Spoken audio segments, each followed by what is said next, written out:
গণভোট শুধু আগামী 5 বছরের জন্য নয়, বরং ভবিষ্যৎ বাংলাদেশের রাষ্ট্র ব্যবস্থা ও গণতন্ত্রের পুনঃপ্রতিষ্ঠার জন্য অপরিহার্য বলে মন্তব্য করেছেন প্রধান উপদেষ্টার বিশেষ সহকারী অধ্যাপক আলী রিয়াজ।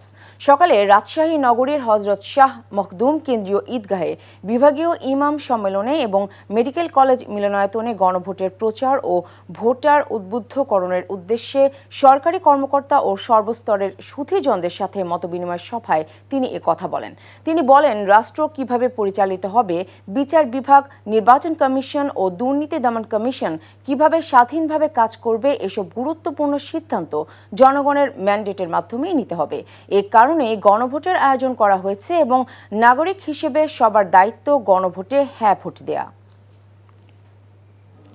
এর মধ্য দিয়ে ইতিবাচক ফলাফল আসে, যেটা আমরা আশা করছি, যার জন্য আমরা চেষ্টা করছি, যার জন্য আপনাদের সকলের চেষ্টা আছে। তাতে কি হবে, দেশ ভবিষ্যতে কিভাবে চলবে, দেশ পরিচালনার দিক নির্দেশনাটা আপনাদের কাছ থেকে, বাংলাদেশের মানুষের কাছ থেকে আসা দরকার।